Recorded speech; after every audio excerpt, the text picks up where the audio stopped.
Welcome to Breaking Banks. Well, today, Brett and I are joined with two longtime friends of the show, Theodora Lau and Bradley Leimer, founders of Unconventional Ventures. Theo and Bradley both have really diverse backgrounds. Theo's a public speaker, a writer, and an advisor focused on improving financial health and well-being. And Bradley speaks and writes about banking and tech. He's the former head of innovation at Banco Santander. And Theo and Brad have a new book they've just released, Beyond Good: How Technology is Leading a Purpose-Driven Business Revolution. Well, welcome back to the show, guys. Yeah, it's great to have you guys back on. Yeah. It feels like a long time between drinks, as we say in Australia. It does indeed. It has been a long time. Yeah. Well, tell us about the book and drinks as well. Sorry, yeah, JP. Yeah, it's okay. I just want to hear about the book. So why did you write this? What's the idea behind it? Well, the joke would be because we love to punish ourselves. So we had nothing else better to do during the pandemic than to write the book. But the reality of it is, as Brett will say, he convinced me to write it at first, actually, because he said, well, we've been writing every week, so might as well put the book together. We started working on the book before the pandemic, before we all went into shutdown. And the premise of the book is about Beyond Good, and that was kudos to Brett, his idea that came up with the title. It's about how we can do more than what we already are doing. How can we broaden our mind to include more people in what we do and how we do things? And nothing has highlighted this more than the pandemic, than what we have gotten through in the past 12 months as to the digital divide that we have in our society, the haves and have-nots, the children that are not able to be part of virtual education because they lack internet access, or the workers, the frontline workers, essential workers that are out there protecting us, doing things so that we can all stay at home and talk on the podcast, right? And so if we take a step back and look at what we have gone through collectively as a society, the question then becomes, as we move towards recovery, as we start thinking about how can we put our pieces back together, the question becomes, how can we do it more in a way that can bring more people back into the society? How can we do it more equitably? Yeah, sorry, Brad, you go ahead. I know you guys are going to edit stuff. I would just add that, the original premise of the book was to look at business models in financial services and beyond, and how technology is changing it, and how technology enables us to really, serve more people's needs in a broader way. And that's a very general statement, but we were sort of playing off this idea that, Good to Great by Jim Collins was a book that still sells 300,000 copies a year. And it's a 20-some-odd-year-old book. And its sort of central thesis is around the hedgehog concept and, this idea that you build a moat, you do what you do best, you get the, best people in the right seat, and you just go and you throw gas on a business, and you grow and you grow and you grow. And it's about profitability at the center, and it's about maximizing profitability. Well, in response to that, why can't we have more businesses that really think about the common good, right? So to go beyond great to me is every company doing well, every community doing well, and society in general doing well. And that's exactly who we highlight in this book across more than 100 different businesses that are changing the business models, in financial services and insurance and way beyond that. And it's just the beginning. So I love that. I wanted to follow up because I think if you look at the system we have from a perspective of incentives, market incentives in particular, we don't, the capitalist system really doesn't have a lot of incentives to say, do something that's good for everybody. It has incentives to say, do something that makes a lot of money, right? And so how do we, that's at very heart of our culture in terms of companies. So, where do you start with sort of changing that culture, not at a company level necessarily, I guess you could, but at a market and a global level, saying that, look, the fact that we've neglected these larger social issues like polluting cities and polluting our oceans and so forth, that is sort of an indication that capitalism has failed for everyone, in terms of the conditions on the planet. How do you change that culture? I think culture is just very a little hard question. Yeah, how long do you have, Brad? I think culture is a hard thing to change. And one of the things we talk a lot about is take a look at who has the money. Whoever has the money has the power. And they are the one that controls policy. They are the ones that control where we go in the private market. They are the ones who control, for better or worse, where money gets funded and where it gets invested, right? And we all know this because, look at who sits on the board of big companies. Look at who sits on the board of banks. So I think that will be the first place that we need to change. We need to change the power dynamics. We need to, that's why we stress a lot in having different voices in the things that we do, because the people that you serve and the people that create the solutions for those people that you serve, there it has to be a match. One of the things that a startup founder told us, and it resonated with me, and I use that example a lot, is it's very hard for you to create solutions, to think about things when you have not lived it. Your lived experience guide a lot of your thinking, and it guide a lot of the work that you do and what's passionate. So that's where we start. Yeah, and I would just say that, you can't be what you can't see. And so from, the venture capitalist who has never struggled to the executive who's never struggled, this is the challenge, I think, in company formation and in our system in general. We also have, I think, in the West, a different mentality, especially in the United States, where it's a wild, wild West of, I'm going to succeed because I'm working hard. It's right? Almost like an Olympic sport, right? If you win and someone else loses, that's okay. Yeah, I mean, the whole zero-sum game, this whole Horatio Alger like mentality of, bootstrapping from nothing to riches, it doesn't really help more than an individual. That's part of the challenge, right? Well, Absolutely. And it's been such a binary view. How dare you criticize capitalism? That must mean you're an evil communist and you want to steal wealth from everybody and start a pogrom.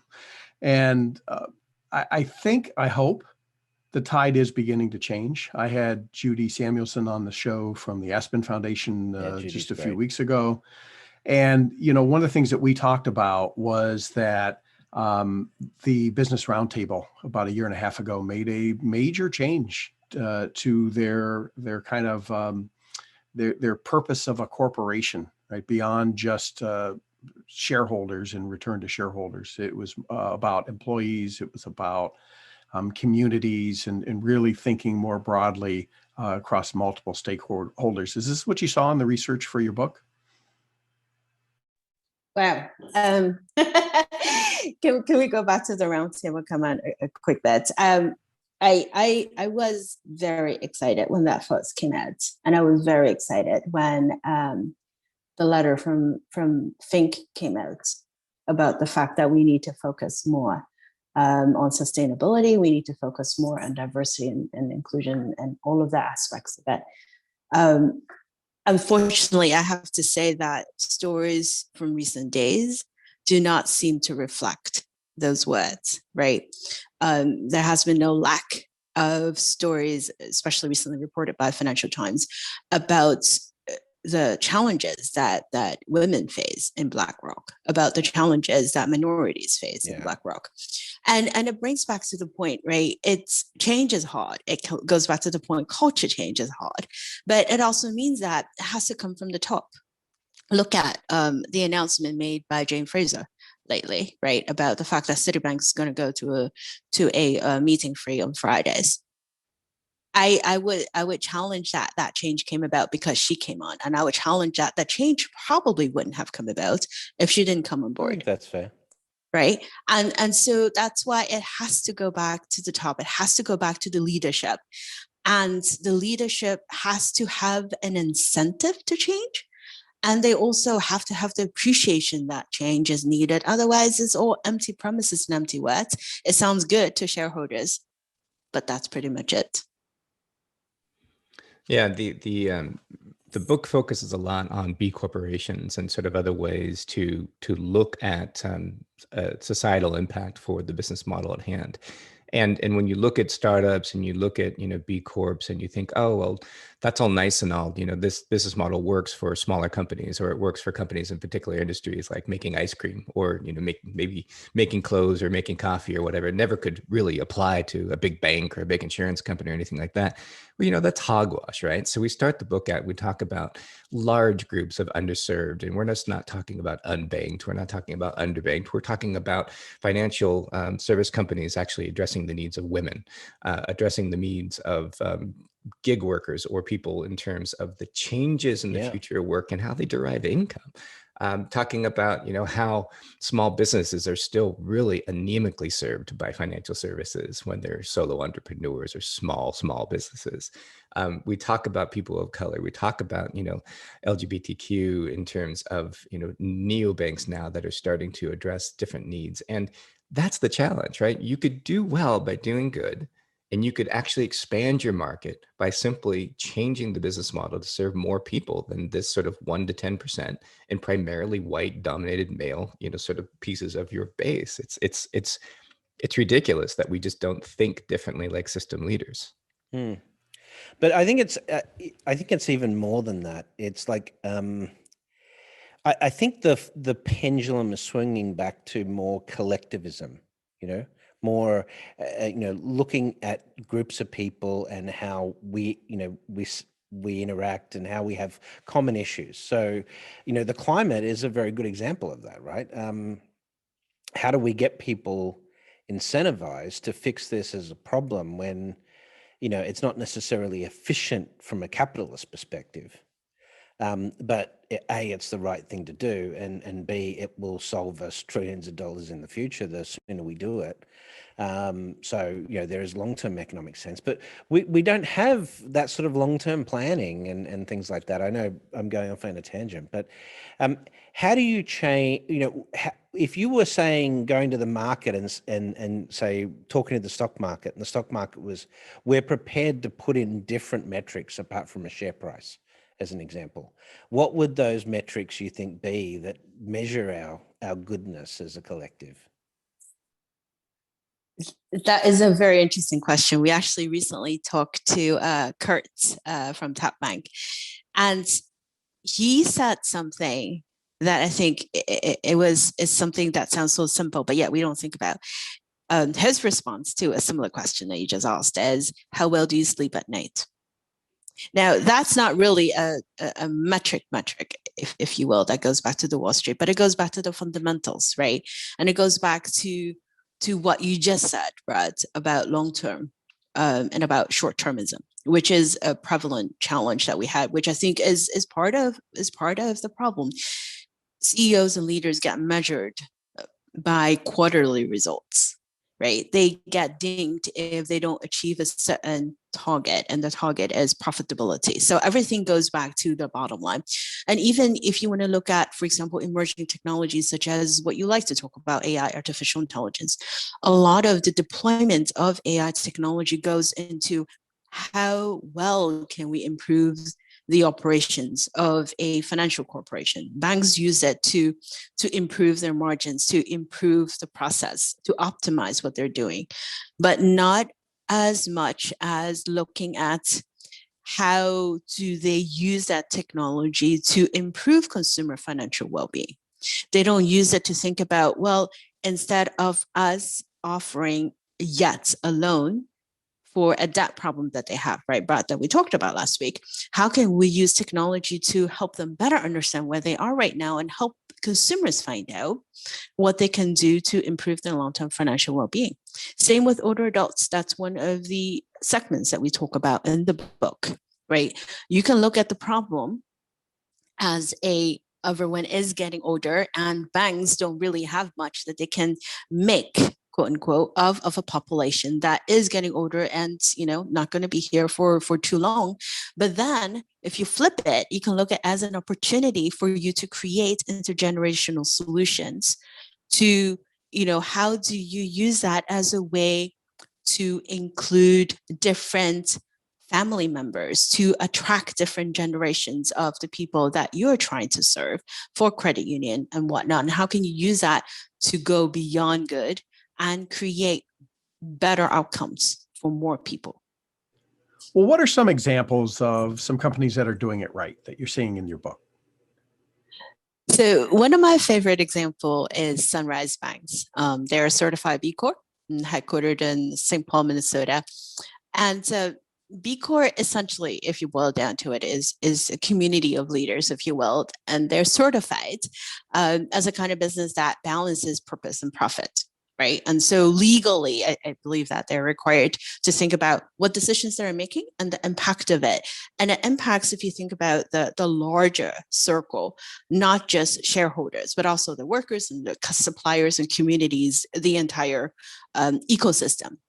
And the reason why we love Sunrise Bank as an example, and thank you to David Reiling, who actually highlighted his very personal and inspirational story in the book, it is you have to look at where the bank started, right? And he talked about the journey when he bought the bank with his father. And he talked about where the bank sits right now. They service communities and they look at the financial health of the people. They look at immigrant communities, typically the people that we don't typically think about, right, in financial services. And some of the practices has led to more than half of their employee being females. 30% of them are minorities. So, and they are a profitable entity. And we love his story because he is the perfect example on how it can be done. And it can be done with a purpose and with profit. And another one that I would add on top of that is Aspiration Bank. Andrew Cherney came out of politics and, decided based on his experience in the Obama administration that there isn't, a even playing field financially for people. And so he approaches the leadership at Aspiration to make people think a little bit differently about, their actions and their transactions and what that means to things like climate change. And so imagine if every single bank in the world all of a sudden let you know how every single transaction that you make at every single company that they invest in, how the climate impact really was changing and impacting, the rest of the activities that we're part of. And so that's what's fascinating to me, is that these banks that are getting plenty of funding, that are getting plenty of scale, have different pieces of their business model that truly have a positive impact on our environment, and have a way for us to kind of rethink the core value of what we give back to the communities in which we are privileged to serve. Another one really quick is a company that we highlight, Stuvo, which we work with. And Stuvo focuses on improving the income situation of people that find themselves in gig work or temporary work. And it's important for more of these type of businesses to become the norm, so that banks and other types of businesses that are focused on extraction are focused on actually adding to the value of people's lives. And that's exactly what we need to get part of. You mentioned the whole gig economy situation. We've had some recent developments on that front with London, basically determining that Uber couldn't have contract workers, that have to be employees. From your perspective, you mentioned earlier, Theo, about the frontline workers and the service workers and so forth. We've got this big gigging economy emerging. How does that play into it, both from a positive and negative side in respect to opportunities for gigging workers? And because I know you would go into that in some extent in the book. Yeah, we did. So gig economy worker is one big theme that we had in the book. And the reason why is interesting is twofold. One is termed as the future of work, if you will, where corporations sell it to people. It gives you flexibility on where to work and when to work, et cetera. And it's also a growing trend for older adults as well, majority women who decide that, that is something that they have to do to maintain the long-term economic well-being. So if you look at, and I like your example on how London is handling it versus how the US is handling, I think that we need better protection for the workers. And for that is, as much as we can sell them on the benefits of gig work, the fact of the matter is corporations are shifting the risks to the workers. They are the ones who are working when work is available, which means that their income is uneven. They are the ones who have to who have to bear the lack of benefits, the lack of retirement funding and all of that. And we know that is a growing issue in the United States, especially since we do not have the concept of pension. And Social Security is pretty much worse than a cheesecloth. And if we look at people living longer and without the access to a safety net, what are we going to do? Right. And so people ended up working gig work, but then they don't have the protection. So I think in multiple fronts, we need to think about how do we give them better protection? How do we get them the pay that they are worth, a living working wage? And on top of it, how do we balance the risks that the workers are bearing versus the profits that companies are making? So what I would add to that is that, in California here, just a few months back, companies like Uber and DoorDash and others actually defeated a proposition, spending hundreds of millions of dollars, the most spent to defeat a proposition, which was going to make gig workers actual employees of these businesses.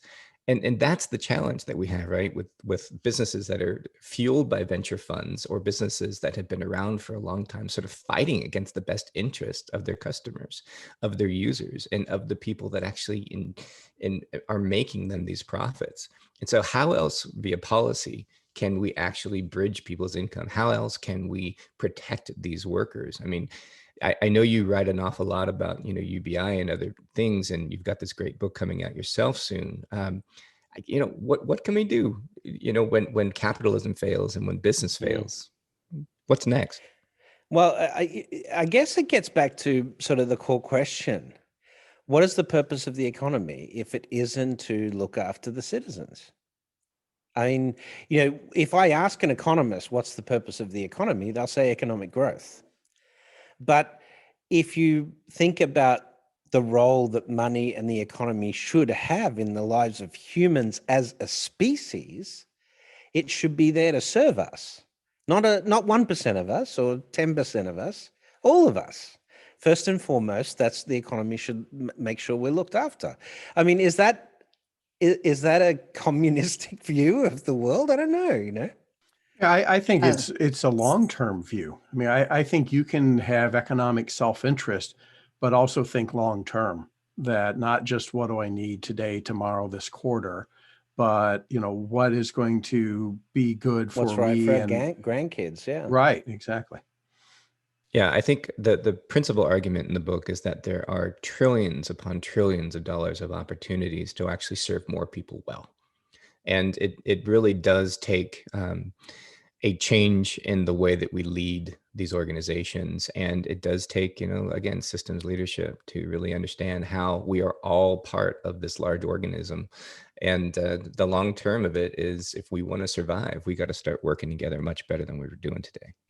Well, Amen, but doesn't that include not just some CEOs deciding to do something different? I mean, do we need public policy changes to really make this happen? Absolutely. I would challenge that.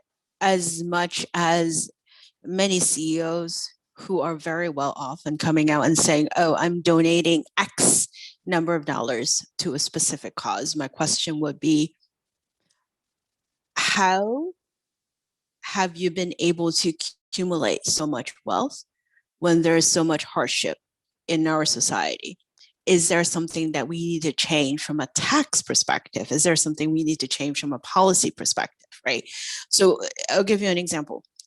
Bezos, right? And I hate to keep picking on Amazon, but Bezos, he could personally pay every single one of his Amazon worker which there are over 870,000 of them. He could pay each one of them a one-time bonus of $100,000, and he would still be just as wealthy as he was a few months ago. Just a few months. At the same time, when we have so many workers that are displaced, at the same time, when workers are trying to unionize, at the same time, when 1 in 4 working women are thinking about leaving the workforce because we're struggling to balance between work and childcare. Well, and the irony of it is there's no doubt that Jeff Bezos understands long-term thinking. He was famous for telling Wall Street that, look, we're not going to make a profit. We can make a profit any day we want, but we're reinvesting in the business. Well, why not reinvest in, not just growing the business, but investing in our people in our communities? In people. He's got to know that it's a matter of years before automation dramatically changes the workforce at Amazon. And at that point, he's going to face some pretty significant attention, in respect to his policy internally for the company, I think, and how he deals with that. So, I think maybe there's an issue there, and that he's not already doing that. But who do you think are good examples of? Are there good billionaires, Theo? Are there, like Musk is trying to make us a multi-planetary species? You can't argue that isn't long-term thinking. I think one of our favorite examples is Microsoft, right? If you look at how they have been conducting business, if you look at, because we like to pick on big techs, right? The big techs of the West, they amass so much information about us, they amass so much power, data as power. How can you use that to do good? Can you actually use it ethically? And can you use that to put it back into society? I think Bill Gates, the Gates Foundation, Melinda Gates, and all of that, and how they lead by example. That's how you do it. And it can be done. Yeah, we talk an awful lot about food, water, and shelter. And, when I first heard that the Gates Foundation was actually working to, get more people fresh water, and we have a lot of highlights about what they're doing to expand broadband. And so, of the billionaires of the world, he was the first to commit to give his fortune away. And so if Musk ever, actually stopped playing with rockets and stopped playing with making men on Mars, then maybe we'll get somewhere. But we need rocket builders, I love rocket builders, but Yeah, you need to inspire people as well as, making sure they've got a blanket and, a roof over their head and fresh water. Yeah, and fresh water and, good sanitation. The Bill Gates connection he made when I watched the Netflix documentary on this, the connections he made in respect to toilets and how sanitation was really critical. Just the sort of systemic thinking this guy's able to put to these problems, really intriguing. Wonderful in that respect. So where can we find out more about the book, Theo?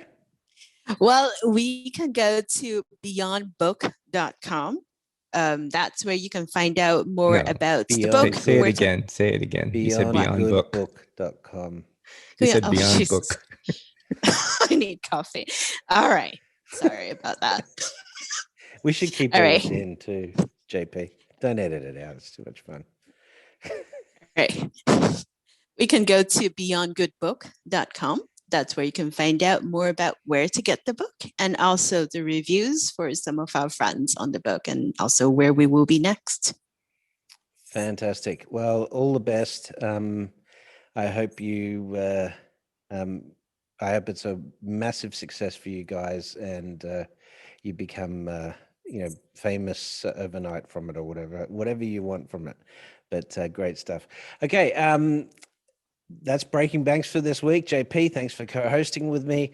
Don't forget, if you want to show us a bit of love for the work that we do here at Provoke Media and at Breaking Banks, go onto iTunes or wherever it is you download the show, give us a 5-star rating, leave a comment, make a shout out on social media. All of those sorts of things help, guys. But we appreciate your support and it keeps us going as the #1 global fintech podcast. Thanks for joining us. We'll see you again on Breaking Banks next week. Welcome to Breaking Banks. Today we have Aaron McCreary, Climate Fintech Lead with New Energy Nexus. And so, Aaron, most people know what fintech is, at least listening to this podcast. Most people are aware of what the climate is. What is climate fintech? Hey, Jason, and thanks for having me. It's a good question and an understandable question. And the way I like to answer it is by saying climate fintech is simply digital financial technology catalyzing decarbonization. It's a mouthful, but simple enough. So, I mean, let's talk about decarbonization then, right? Like, what's the connection between financial technology and decarbonization? Like, how is financial technology driving carbonization is maybe like the starting point there. Sure. So, as you've probably seen over the last year, there's been this sort of obsession with carbon, and that carries into net zero commitments. And those commitments are being made by governments at the top through policy, and that is affecting the obligations and the expectations around financial stakeholders. And so banks, asset management firms are now looking at the different operations they have and thinking about how to decarbonize them. Mm. And so building on that for a second, when you look at, forget financial technology, look more broadly at banking, in what role has financial services been playing in this? And are you seeing the same move like within the incumbents that they're thinking about decarbonization? Yeah, the incumbents have a long history of financing fossil fuels and are having sort of a moment of reconciliation with that and trying to find ways to transition. At the same time, you've got this influx of neobanks and fintech solutions, which don't have this intertwined history of 30, 40, 100 years with fossil fuels. And so they're able to come onto the scene free and clear and offer the same services without the dirty mixture of and conflict of interest. Got it. So talk to us about, what is the New Energy Nexus? Well, New Energy Nexus is a organization that supports clean energy entrepreneurship with funds, accelerators, and networks. We started in California as the California Clean Energy Fund, and actually we're early supporters of Tesla around the time Elon joined. And over the last few years, we've grown. We've got programming in about 10 countries today. Oh, fantastic. And so where does the investment come from? When it moved from being, the California Clean Energy, is it private investors? Is this something others are open to, primarily government? Yeah, there's sort of a combination of government and philanthropic re-granting that we do through these programs. We also have some fund structures where we are leveraging CVC participation and other normal angel and LP investors. But New Energy Nexus is a nonprofit. Okay. And how do you guys measure success then? Is it financial return? Do you think of it as an investment more than a grant when you're doing it? What are the metrics you put around it? Yeah, we really try to support and accelerate as many entrepreneurs as possible.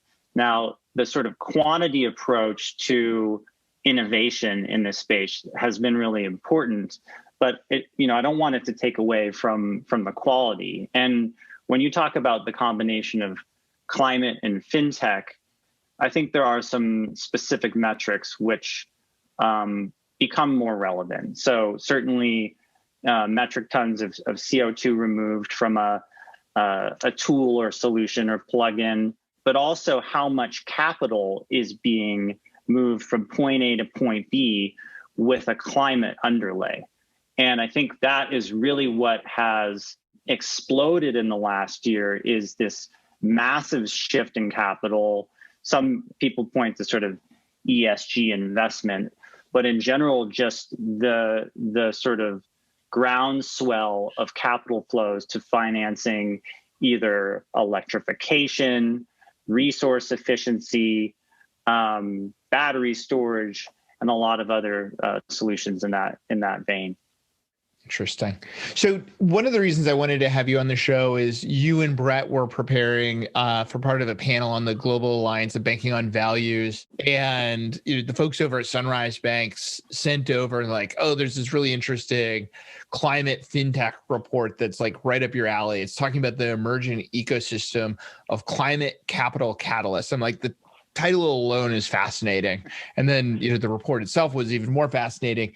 I'd love to have you share just some of the key themes that emerged from that report.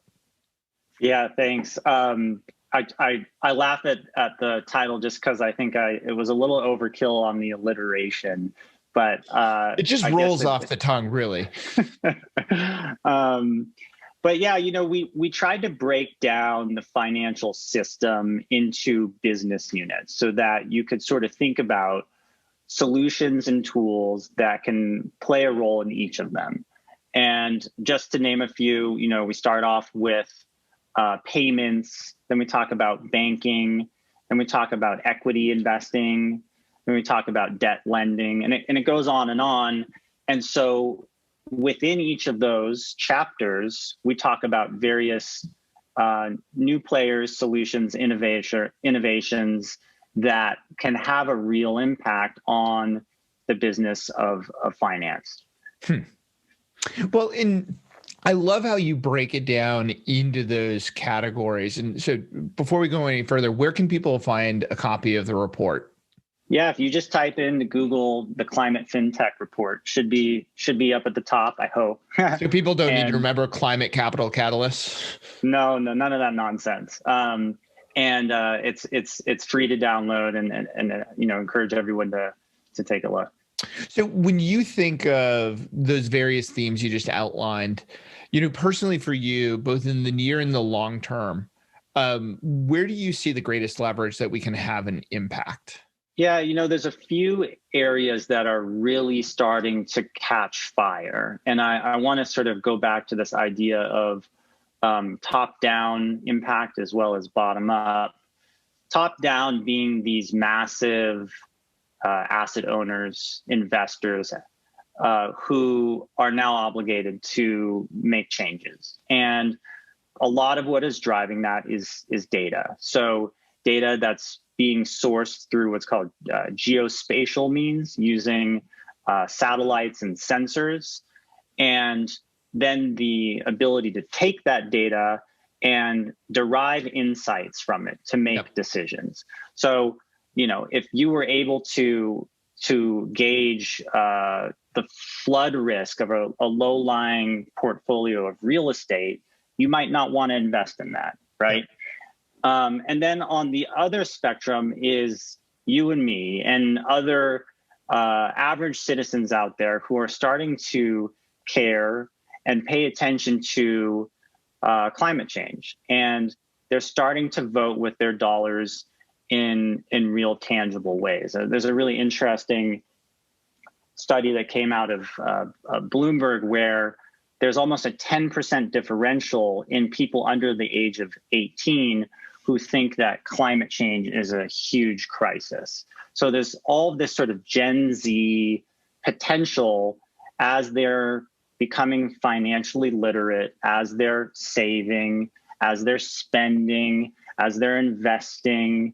And so tools that give them the opportunity to do so in a way that's climate friendly are starting to see real traction. Well, and I don't think anyone would accuse him of being Gen Z, but, when Larry Fink, CEO of BlackRock, says this is important and not only poses an existential threat, people start to pay attention. And then, last year we had actually just about this time, maybe a little bit later, I remember because I was quarantining in a house after some COVID exposure that had Jacqueline Jackson from SP Global's True Cost division sharing, what they found around ESG and how it actually outperforms. In that availability of data drives so much change. Absolutely. I mean, I think part of the boost in the last year has also just been economic. ESG funds outperformed.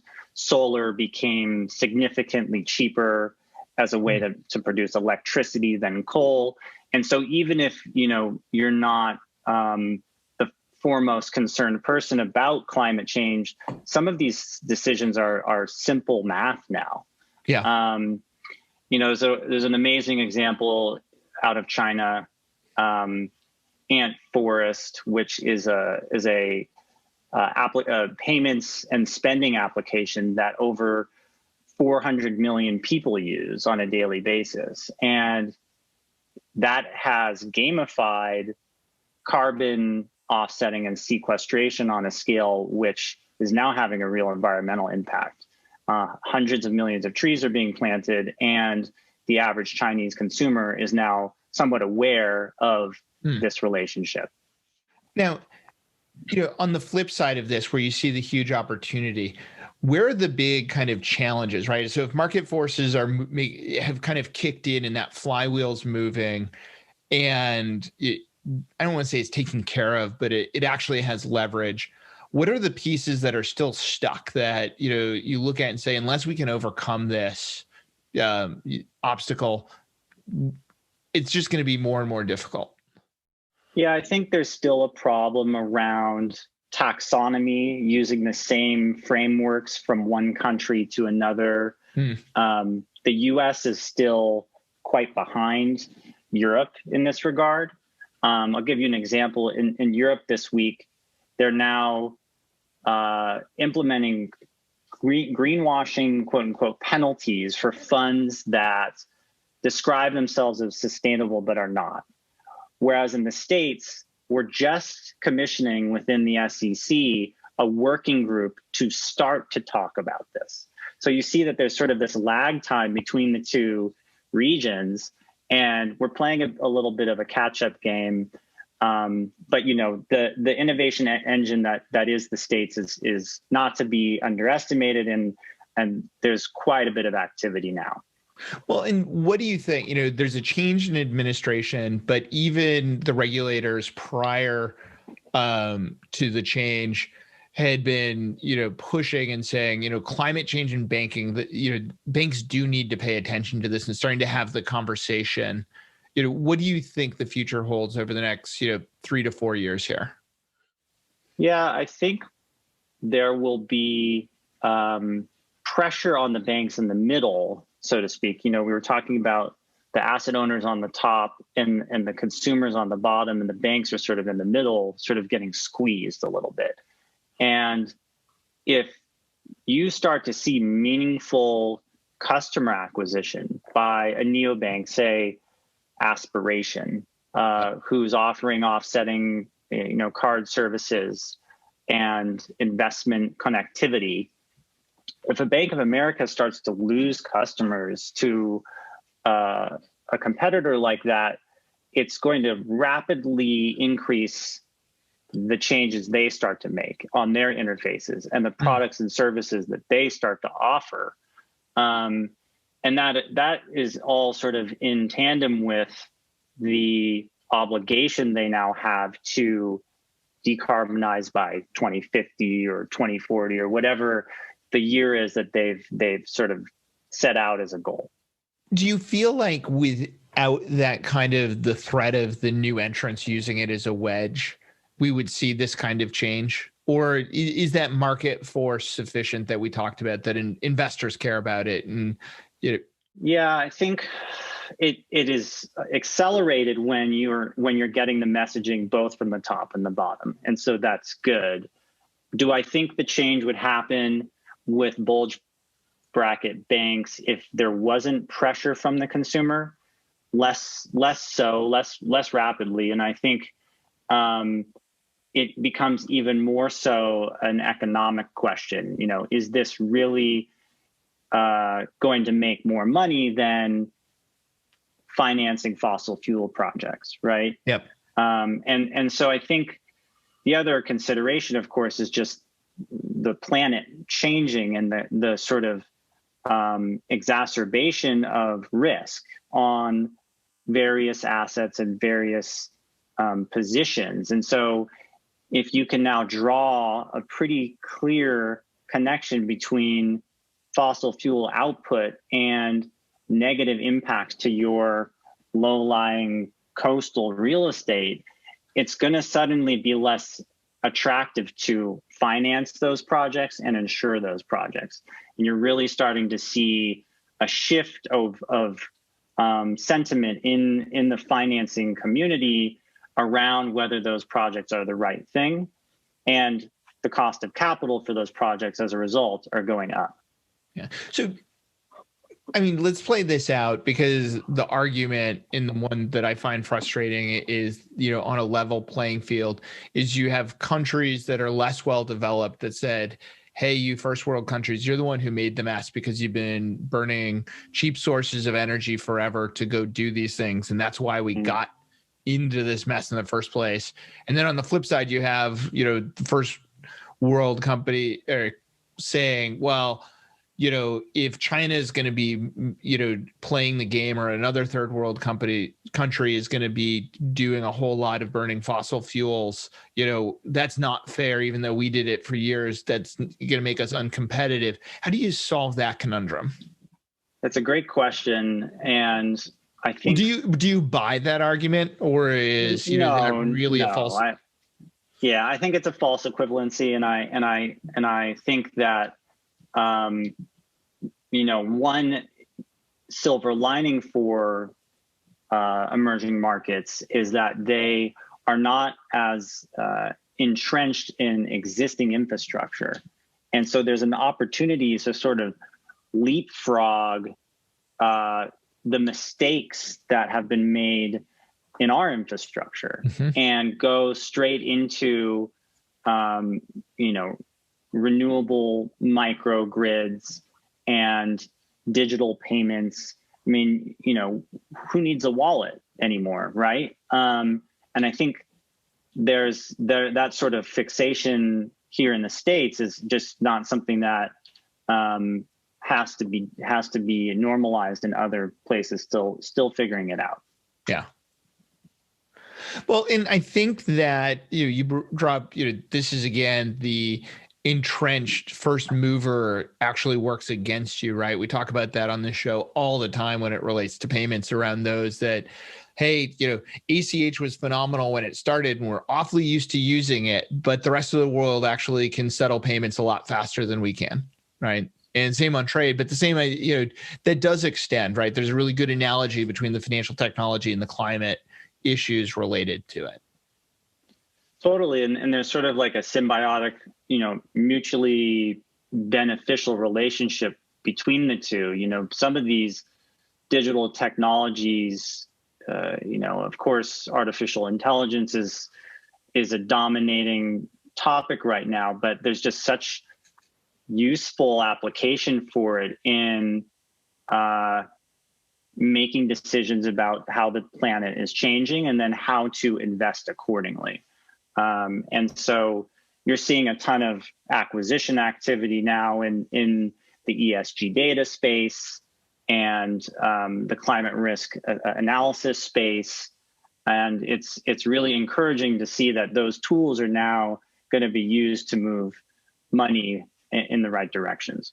Yeah. So as we wrap up, you have a very wide view, both globally and the breadth of financial technology. If you were an entrepreneur or an intrapreneur within, a larger organization, where are the gaps that you say there isn't enough innovation happening in, this sector, this space, this piece of it, that there's a real opportunity that they should go after? Yeah, it's a good question. I think definitely still a big opportunity around sustainable e-commerce, especially in the States. We're legendary consumers. And I think there's an opportunity there for us to be further educated and incentivized to spend our money in a certain way. There's so many rewards and points rerouting systems and incentives that could be trimmed in ways that have a real material impact on the planet. So I definitely encourage innovation in that space. And I say this also because for every climate fintech company that there is in the States, there's 2 in Europe. There's just a lot more catch up that we need to do here. Do I think we will catch up? 100%. But there's some noticeable sort of trends to look at over in Europe and see which one of those are applicable in the States. Another area, of course, is carbon markets. There's the mandatory markets, and then there's the voluntary. And so many corporates are now, having this competition with each other. Oh, we're going to be net zero by 2035. No, we're going to, be net zero by 2032. And it's ridiculous. This is a race to the bottom I can approve of, by the way. Right. I mean, usually it's like, you want to pull your hair out. And frankly, it is a little bit ridiculous still, but it's good. And so just sort of making sure that these carbon offsets are really carbon offsets, and they're not being double counted. There isn't sort of greenwashing happening, and that also a good number of the offsets are actually the production of renewable energy. We don't want to get caught in a tree planting cycle that isn't yielding the infrastructure that we need at the same time. Interesting. So a little bit of that greenwashing, right? It's the kind of green paint we throw on top of it to say, but look at all the trees we planted, but we didn't really fix the engine underneath that was causing the problem in the first place. That's right. I think, again, the states will take a little bit of time to sort of clarify the rules and the norms there, but I think there's a ton of energy around it now. And I'm really encouraged by some of the innovations that are out there. So, question, because you brought it up, and maybe you don't know the answer to this, but this is my tree hugging guilt that I get, and my wife can verify for everyone who cares. This is not a new thing for me.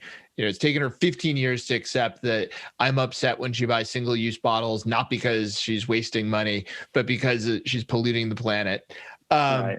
How bad is the e-commerce problem, right? Because it's so easy, especially with embedded finance, to push the button and we're getting things delivered piecemeal that before would have been a trip to the store. But yeah, the trip to the store means I had to drive there. The store itself has a carbon footprint. Yes, I'm bundling things, but they had to get there on a truck in the first place. An opinion either way, even if it's only just a better informed one than I have? Well, I'm not an expert either. I can say, generally speaking, that supply chains like that are a hot mess, and there's a lot of technologies that can help that along the way. If the Amazon truck is powered by batteries, that's a start. If the Amazon box is cardboard recycled, that's another step in the right direction.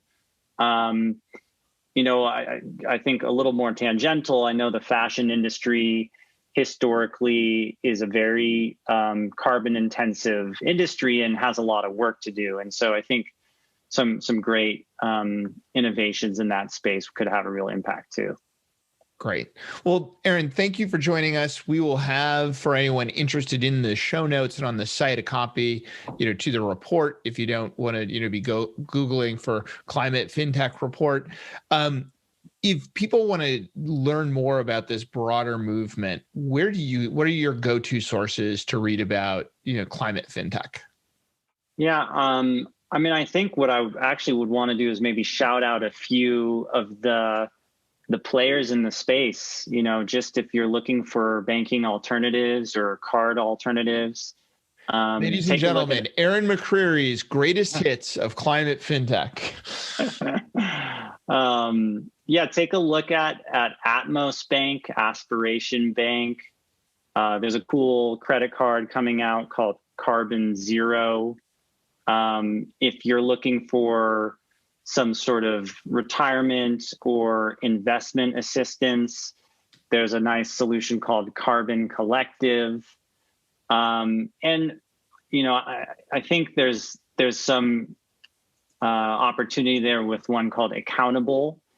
If you want to offset just your daily impact and sort of donate to various projects in the global south, there's a platform called WREN, WREN. There's tons of them out there. And I'm really excited because I think there's going to be a lot more by the end of this year. Well, actually, before we close out, I should bring up, you're going to be helping seed a lot more of those. Can you talk for a quick minute about what you guys are launching around an accelerator? Yeah, we actually just announced last week we're supporting the first cohort in Europe with a fintech accelerator there called F10. So we're actually already looking at the applications as we speak. And then we are going to be rolling out a dedicated program in the US towards the end of this year. And so if you're a climate fintech startup, if you're a VC investor interested in the space, if you're a corporate who wants to solve some of these issues from within, feel free to reach out.